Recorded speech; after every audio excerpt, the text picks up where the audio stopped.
My husband secretly sold my jewelry collection while I was visiting my family. When I returned home, he told me with a smug expression, "I made a major business move while you were away." I asked what investment. "I sold your jewels, every piece of it. They funded my empire." I burst out laughing because the jewelry he sold. "Helen, you're back," Michael said with a grin as I walked into the living room. His overly casual tone immediately set off alarm bells. "I am," I replied cautiously, setting my suitcase down. Something about his smug expression didn't sit right with me. "What's with the smile?" "Oh, nothing," he said, waving his hand as if brushing off my question. Then with a flourish he added, "Well, I suppose you'll find out eventually. I made a major business move while you were away." I raised an eyebrow. "What kind of move?" He leaned back against the arm of the couch, his grin widening. "Your jewelry collection," he said, his voice dripping with satisfaction. "I sold it, every piece. And before you get upset, let me just say you'll thank me later. Your jewels funded my empire." I froze, my heart pounding as his words sank in. My jewelry collection, the pieces I'd spent years curating, some handed down from my mother and grandmother, others purchased with my own hard-earned money, gone. "What did you just say?" I asked, my voice low and trembling. Michael laughed, clearly misreading my tone. "I said I sold it, Helen. Do you know how much those diamonds were worth? Enough to jumpstart a venture that's going to put us on the map. It's brilliant, really. You should be proud." "Proud?" My hands clenched into fists as anger surged through me. "You had no right, Michael. That was my jewelry. Do you even realize what you've done?" He rolled his eyes. "Oh, come on. It's not like you wore half of it. It was just sitting there collecting dust. This way, it's actually doing something useful. My name is Helen, and if there's one thing I've learned in my marriage to Michael, it's that his ambition always comes first. When we met, I admired his drive. He had big dreams, and I believed in them. But over the years, I started to see the cracks, how his charm masked a tendency to bulldoze anyone who got in his way. Still, I never thought he'd stoop this low. The jewelry collection wasn't just valuable, it was deeply personal. Every piece had a story, a connection to the life I'd built for myself. And now it was gone just like that, because Michael had decided my possessions were his to use. But what Michael didn't know, what made his smug grin so infuriating, was that I wasn't as careless as he thought. A few months ago, after hearing about a string of local burglaries, I'd taken precautions. My most valuable pieces had discreet tracking devices embedded in their clasps. I forced myself to stay calm, hiding the storm of emotions brewing inside me. Michael thought he'd won, but the game had only just begun. That night, I sat in my bedroom staring at the open drawer where my jewelry box used to be. The empty space felt like a void, a physical reminder of what Michael had stolen from me. The anger bubbling inside me was almost too much to contain. He hadn't just sold jewelry. He'd taken pieces of my history, things I could never replace. The sapphire ring my grandmother had given me on her 80th birthday. The diamond bracelet my mom wore on her wedding day. Even the gold pendant I'd bought for myself after landing my first big job. Every piece meant something, and Michael had tossed them away like they were nothing more than a stepping stone for his empire. My fingers hovered over my phone. I wanted to call him out right then and there, scream at him, demand answers, but I knew better than to confront him when I was this angry. Instead, I opened the tracking app I'd installed months ago. The screen lit up with a map, little red dots scattered across the city. My breath caught as I realized they were still active. My necklace was at a jewelry consignment store downtown. The bracelet? It had already moved to a warehouse in the industrial district. The app even showed timestamps, tracking the journey of my belongings as they changed hands. A grim sense of satisfaction replaced my anger. Michael might think he'd pulled one over on me, but I had something he didn't: evidence. If the tracking data was accurate, I could not only find out where my pieces were, but also prove that Michael had stolen them. I picked up my phone and called Megan, my best friend and the one person I could always count on. "Megan," I said as soon as she answered, "you're not going to believe what Michael did." "What now?" she asked, already exasperated. I explained everything. The sale, his smug attitude, the tracking devices. By the time I finished, she was as furious as I was. "Helen, you have to go to the police," she said firmly. "I will," I said, feeling a flicker of determination. "First thing tomorrow." I ended the call and sat back, staring at the glowing dots on the screen. Michael had no idea what was coming, and for once, I felt like I had the upper hand. The next morning, I walked into the local police station, my phone in hand and my nerves wound tight. I'd never had to file a report like this before, but Megan's voice echoed in my head. "You have to go to the police." She was right. If I let Michael get away with this, he'd only push the boundaries further. At the front desk, a kind-looking officer greeted me. "How can we help you today?" "I need to report a theft," I said, trying to keep my voice steady. "Was it your property?" "Yes," I replied, taking a deep breath. "My jewelry collection. It was sold without my consent." The officer's eyebrows rose slightly, but he nodded. "Let's get some details." He motioned for me to follow him to a desk where I explained everything. Michael's actions, the value of the jewelry, and the tracking devices I'd installed. When I showed him the app, his expression turned serious. "This is excellent evidence," he said, jotting down notes. "If these tracking devices are active, we may be able to retrieve some of the items. Do you have a list of what was taken?" "I do," I said, pulling out a notebook I'd filled with every piece and its approximate value. It felt strange, almost surreal, as the officer read through the list. The sapphire ring, the diamond bracelet, the gold pendant, they were more than just numbers on a page. They were pieces of my life, and now they were scattered across the city because of Michael's greed. The officer, whose name tag read Detective Carter, looked up from his notes. We'll start by verifying the locations of the tracking signals. If the items are where you say they are, this could be a straightforward recovery. However, since your husband sold them without your consent, this also constitutes fraud. Are you prepared to pursue charges? I hesitated, the weight of his question pressing down on me. Yes, I said finally. I want him held accountable. Detective Carter nodded, his expression resolute. Good, let's get started. As I left the station, a mix of emotions churned inside me. Relief, knowing the police were taking this seriously. Anger, remembering Michael's smug grin when he told me what he'd done. And most of all, determination. For years, I'd let Michael take and take, convincing myself it wasn't worth the fight. But this time was different. This time I was fighting back. By the time I got home, the adrenaline from filing the report had started to fade, leaving me with a mix of exhaustion and anxiety. I replayed the conversation with Detective Carter in my mind, wondering how Michael would react once he realized the police were involved. The thought didn't sit well. Michael had always been good at spinning situations to his advantage, turning himself into the victim no matter how egregious his actions were. I'd seen it before. How he could charm his way out of responsibility with a smile and a clever excuse. But this time, he didn't know I was one step ahead. That evening, Megan came over, a bottle of wine in hand. Okay, she said, settling onto my couch. Tell me everything. How did it go at the station? I filled her in from the evidence I'd shown Detective Carter to his plan to track down the pieces. She listened intently, her expression a mix of outrage and admiration. You're handling this better than I would, she said when I finished. If it were me, I'd probably be at his office flipping desks right now. I laughed despite myself. Trust me, I've thought about it. But the police have the tracking data, and I think that's my best shot at getting everything back. Good, Megan said, raising her glass. To you for not letting that smug jerk get away with this. The next day I got a call from Detective Carter. We verified the locations of the items, he said. 2 are at a consignment store downtown, and another is in a warehouse. We've secured cooperation from the store owners and are moving forward with retrieval. I'll keep you updated as we progress. The relief was immediate. Thank you, I said, gripping the phone tightly. Does this mean I'll get them back? It's looking good, he replied.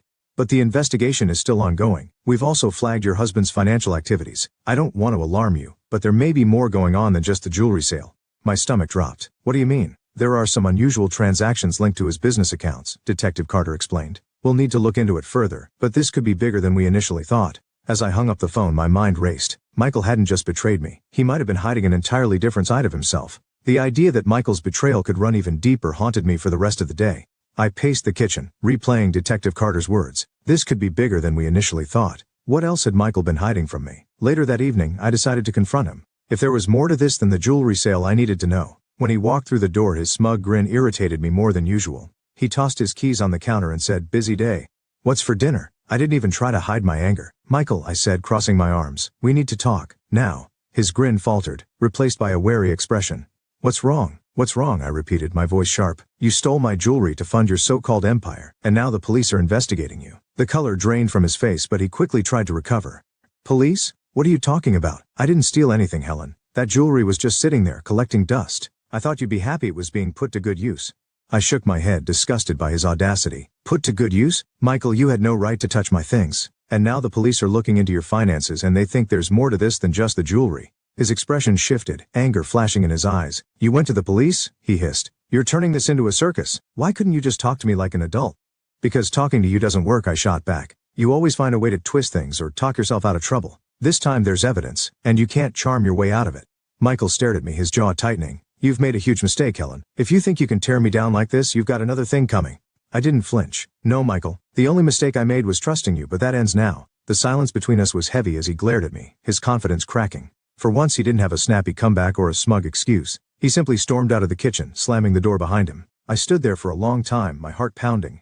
This wasn't just about reclaiming what was mine anymore. This was about standing up for myself, for everything I'd let Michael take from me over the years. And I wasn't backing down. The next day, I received another call from Detective Carter. His tone was steady, but there was a weight to his words. "Mrs. Parker, we've recovered 3 of the items so far, including the diamond bracelet and sapphire ring. The rest are being traced to other locations, but we've hit an unexpected development." "What kind of development?" I asked, gripping the phone tightly. "We've uncovered financial transactions linked to your husband's business that suggest fraudulent activity. Some of these funds appear to overlap with the sale of your jewelry, but others involve external accounts that raise red flags. We're expanding the investigation." I sat down, the weight of his words pressing on my chest. Michael wasn't just selfish. He was reckless. "What does this mean for me?" I asked cautiously. "For now, you're not implicated," Detective Carter reassured me.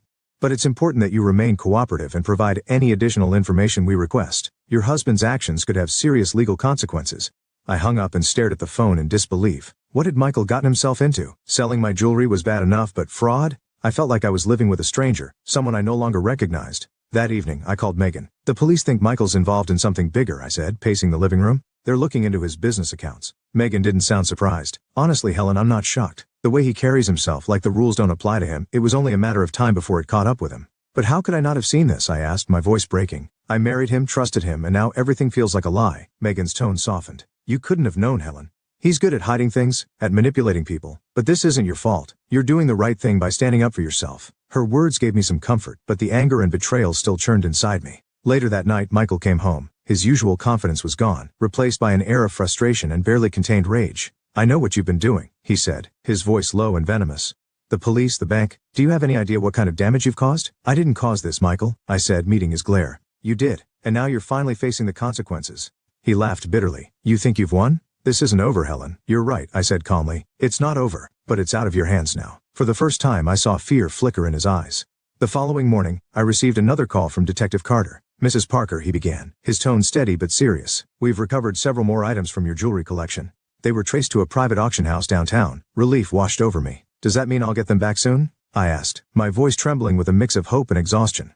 Yes, Detective Carter confirmed. We're working through the legal process to return the recovered items to you. But there's another development. The financial records tied to your husband's business show evidence of tax evasion and embezzlement. It's a growing case. Hearing those words didn't surprise me anymore. By this point, I'd come to accept that Michael wasn't just careless. He was deeply unethical. I thanked Detective Carter and hung up, my resolve hardening. I couldn't let Michael's actions drag me down any further. That afternoon, I took the first tangible step toward reclaiming my independence. I contacted a lawyer Megan had recommended, someone who specialized in both family law and financial recovery. Sitting in her office, I explained everything from the theft of my jewelry to the unfolding police investigation. This is a mess, she said, flipping through her notes. But the good news is you've already done a lot to protect yourself by going to the authorities. We can file for a formal separation and begin securing your personal assets. Hearing those words was both terrifying and empowering. I'd never imagined I'd be sitting in a lawyer's office planning to disentangle my life from my husband's. But after everything Michael had done, I knew it was the only way forward. What about his business? I asked. Could this affect me financially? Potentially, she replied.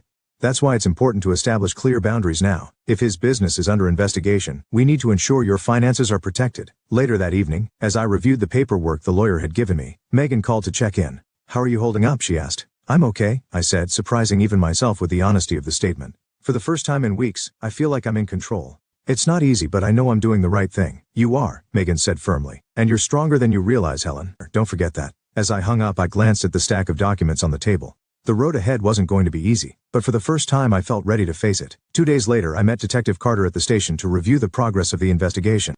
Mrs. Parker, he said, gesturing for me to sit across from him. We've traced almost all of your jewelry and confirmed it was sold through high-value channels.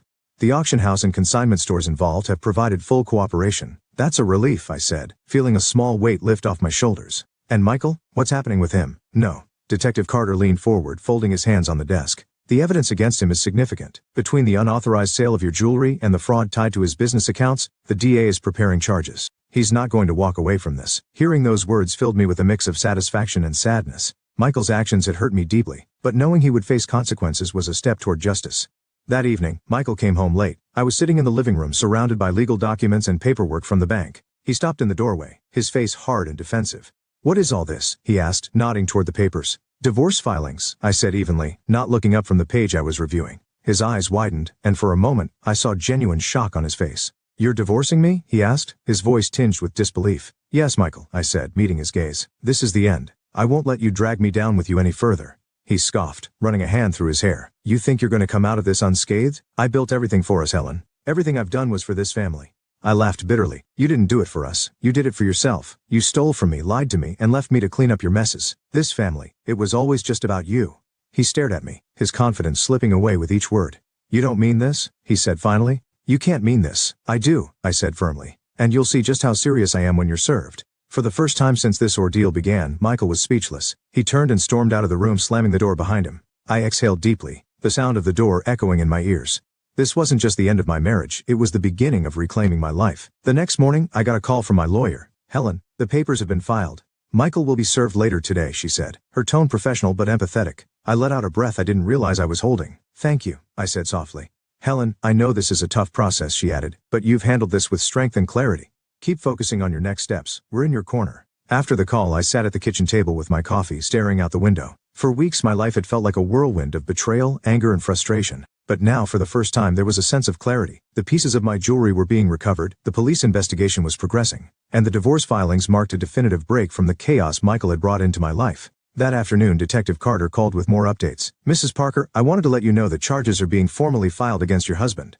Between the unauthorized sale of your property and the financial fraud linked to his business accounts, he's facing multiple counts." I felt a wave of relief wash over me. "Does this mean I'll be able to recover everything he sold?" "It's likely," Detective Carter replied. "The evidence is strong, and the cooperating parties have agreed to release the items back to you as soon as the case progresses. But more importantly, the justice system is holding him accountable." "Thank you," I said, my voice steady. When I hung up, I realized something profound. I wasn't angry anymore. I wasn't consumed by the betrayal or the need to make Michael pay. I was simply ready to move on. That evening I met Megan for dinner. She raised her glass with a grin.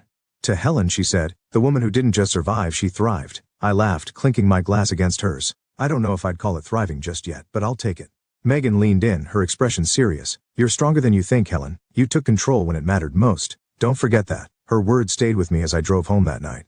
For years, I'd let Michael's ambition overshadow my own sense of self-worth. But now as I looked ahead, I saw nothing but possibilities. A week later, I received a call from Detective Carter. "Mrs. Parker," he said, his tone lighter than before, "I wanted to let you know we've recovered all but one piece of your jewelry. The remaining item is still being traced, but the majority of your collection is ready for you to reclaim." Hearing those words felt like the final piece of a heavy burden being lifted off my shoulders. "Thank you, Detective," I said, relief evident in my voice. "I can't tell you how much this means to me." "We're just doing our job," he replied. "But if I may say, you've handled the situation with remarkable strength. Not everyone takes the steps you did." After the call, I made my way to the precinct to collect the recovered items. As I held the sapphire ring my grandmother had given me and the diamond bracelet from my mother, I felt a deep sense of closure. These weren't just pieces of jewelry. They were symbols of the life I'd worked so hard to preserve, now returned to me. The day Michael was formally charged, I received a curt message from him. "You really had to drag this out, didn't you? I hope you're happy now." I didn't respond. There was no point. Michael had made his choices, and now he was facing the consequences. My energy was better spent on myself, on rebuilding, on moving forward. That evening, I went through the remaining paperwork with my lawyer. "Once the divorce is finalized, your financial separation from him will be complete," she said. "His debts won't touch you." "Thank you," I said, feeling a weight lift. "That's exactly what I need." It wasn't until later that night, sitting in my quiet, newly peaceful home, that I realized how much had changed. The betrayal, the anger, the hurt, it was all still there, but it no longer consumed me. I'd learned how to set boundaries, how to fight for myself, and how to let go of what I couldn't control. Megan called to check in, her usual upbeat tone lifting my spirits. "So what's next for Helen Parker?" she asked. "Honestly," I said, smiling for the first time in what felt like forever. "Anything I want." As I hung up, I looked around my home, not just a house but my space reclaimed and safe. For the first time in years, I felt like I could truly breathe. Michael's actions had tested me in ways I never expected, but I'd come out stronger, and now, my future was finally mine to define.